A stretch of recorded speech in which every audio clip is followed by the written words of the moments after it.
esse primeiro mapa, William, mostra em amarelo as colônias israelenses ainda sionistas, do movimento sionista judaico que trouxe colonos, trouxe imigrantes da Europa para a Palestina. Okay. Então, foram formando pontos de assentamento no território.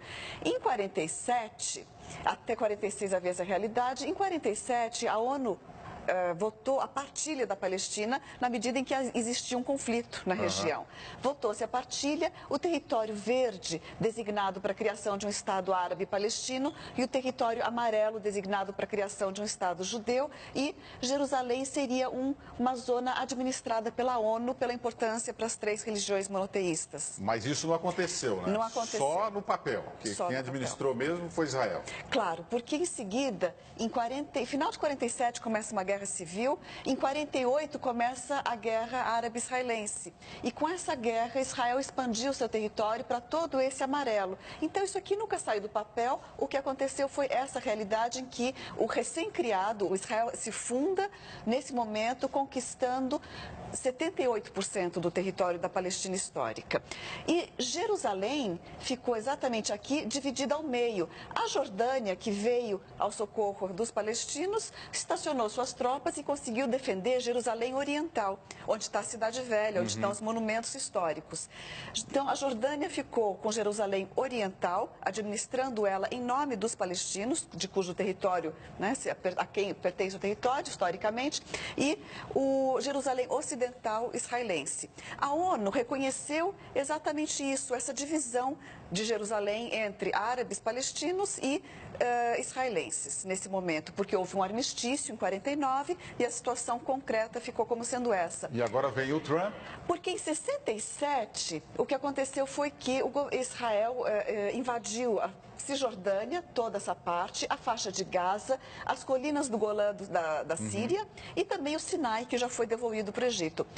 Invadiu essas regiões e manteve essa ocupação da faixa de Gaza, Cisjordânia, Sinai e Jerusalém, leste, árabe palestino, foi não só ocupada, como anexada. Israel declarou a anexação de Jerusalém Oriental, declarou que jamais devolveria Jerusalém Oriental, e essa anexação não foi reconhecida pela ONU. Essa anexação foi considerada ilegal pela ONU e, na medida em que foi assim, nenhum país no mundo mantém sua embaixada em Jerusalém para não reconhecer um ato que é tido como ilegal pela comunidade internacional, pela lei internacional. E aí o Trump vem agora e muda, ou pelo menos reconhece Jerusalém como a capital. Vai mudar sua embaixada de Tel Aviv para Jerusalém. E veja, William, nenhum problema haveria se, havendo uma paz, um acordo de paz, Israel declarasse Jerusalém Ocidental a sua capital e a Palestina pudesse declarar Jerusalém Oriental a sua capital. Nenhum problema, porque afinal de contas essa cidade foi dividida e esse status foi reconhecido.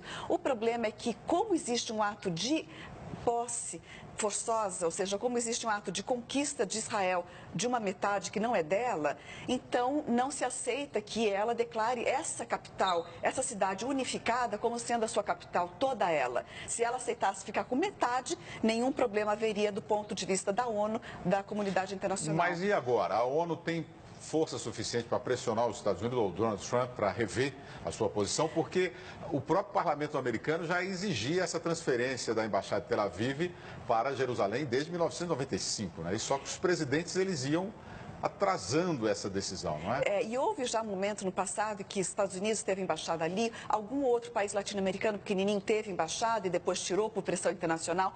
Mais do que a ONU, a pressão da opinião pública internacional, da comunidade internacional, através da ONU ou sem ser através da ONU, é o que tem mantido as embaixadas fora de Jerusalém. Agora, Trump é essa figura que vem, né, dizer, olha, eu faço o que eu quero, e com um governo israelense de extrema direita, como é o Netanyahu, que ainda está se aproveitando desse episódio como forma de colocar uma cortina de fumaça sobre problemas internos. Netanyahu vai sofrer agora um processo de corrupção, acusado de corrupção, outros membros do seu gabinete também. Então, tudo isso é uma cortina de fumaça para problemas muito mais graves acontecendo internamente em Israel e até mesmo nos Estados Unidos. Ora, que interesses, o que Trump não está planejando no Oriente Médio para, nesse momento, querer colocar esse fato, que é um fato simbólico muito forte, mas concretamente falando, é pouca coisa, né? Nada muda exatamente com esse reconhecimento, a não ser as potencialidades. As potencialidades são muito perigosas, são muito grandes.